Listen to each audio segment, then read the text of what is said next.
तनाव को दूर करने के लिए सबसे सरल और बहुत ही आसान आसन है गोमुखासन। इसे करके हमें बहुत सारी बीमारियों में लाभ मिलता है और सबसे बड़ी बात कि मन शांत और बिल्कुल फ्रेश रहता है। मधुमेह, कमर का दर्द, रीढ़ की हड्डी का दर्द, पैरों की ऐंठन,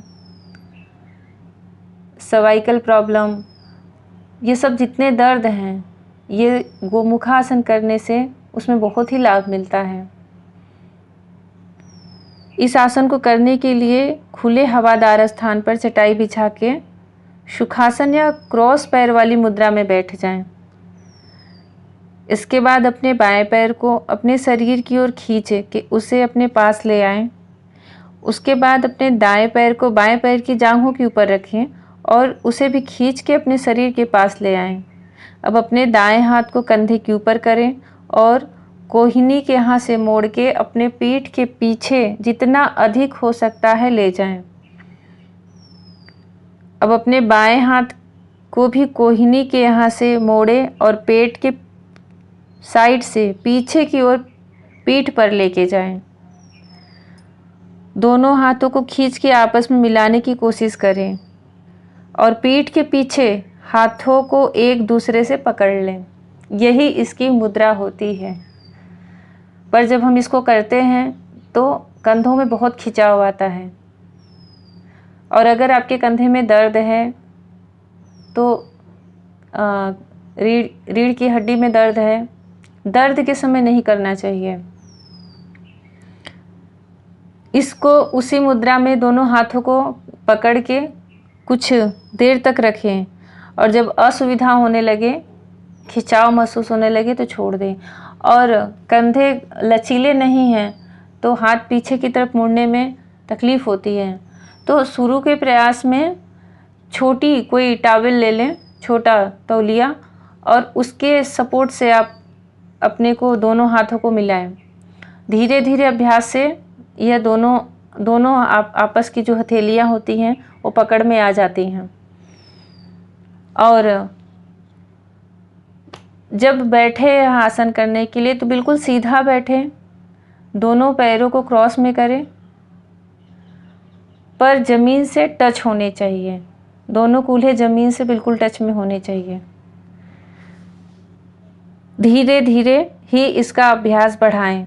ज़बरदस्ती करके दोनों हाथों को खींच के नहीं ले जाना चाहिए, नहीं कंधों में बहुत दर्द होने लगता है फिर। और कुछ दिन में ही देखेंगे तो आप बहुत ही आराम से अपने पीछे से दोनों हाथों को पकड़ सकते हैं। इससे अगर आप इसको डेली 10 से 15 मिनट कर रहे हैं तो आपके तनाव में, स्ट्रेस में बहुत ही लाभकारी होता है। यह तनाव कम करने का यह सबसे अच्छा आसन होता है और सबसे इसका जो विशेष बात है कि यह महिलाओं के लिए, स्त्रियों के लिए सबसे उपयोगी आसन बताया जाता है। इसमें शरीर सुडौल बनता है। एक खड़े होने की, बैठने की जो पोस्चर होती है वो सही होने लगती है, क्योंकि जब आप इस आसन को करेंगे तो आपके छाती में अंदर से खुला आएगा। तो इससे जो पोस्चर होता है बैठने का, खड़े होने का, वो सही रहता है। यह दृढ़ इच्छा शक्ति का विकास करता है। पैर में अगर बहुत ऐंठन आ जाती है बार बार, उसमें आराम मिल जाता है इससे।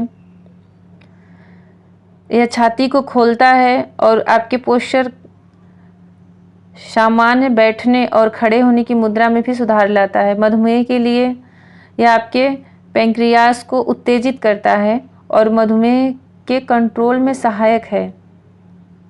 वैसे भी डायबिटीज़ के लिए बहुत सारे ऐसे आसन हैं जो कि बहुत ही असर करते हैं, कोई करता ही नहीं। कमर दर्द में भी कमर दर्द की परेशानी से बहुत राहत मिलती है इस आसन को करने से।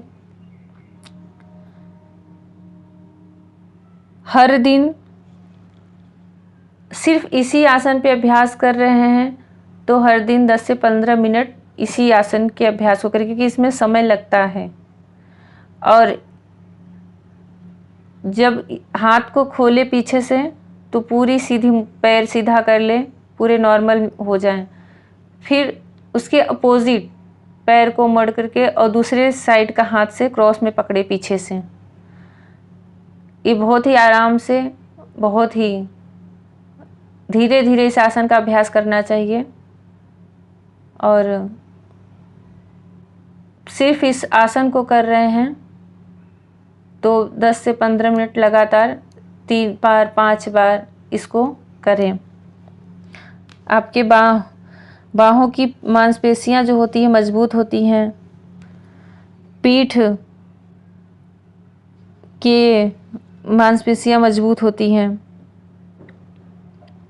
अस्थमा के लिए यह सबसे ज़्यादा लाभकारी है। ये फेफड़ों के लिए एक बहुत ही अच्छा योगाभ्यास है और श्वसन से संबंधित रोगों में सहायता करता है। यह छाती को भी पुष्ट बनाता है और फेफड़ों की सफाई करते हुए इसकी क्षमता को बढ़ाता है। इसलिए जो अस्थमा से पीड़ित होते हैं उन रोगियों को तो नियमित रूप से इस आसन का अभ्यास करना चाहिए। सुबह करें या फिर शाम को करें, पर नियम एक बना ले कि हाँ इस समय मुझे आसन करना है और प्रतिदिन इसके लिए 10 से 15 मिनट का टाइम देना है। धीरे धीरे जब यह इस अभ्यास पे आप सध जाते हैं तो बहुत ही अच्छा महसूस होता है, क्योंकि यह हमारे टेंशन को कम करता है, हमारे तनाव को दूर करता है।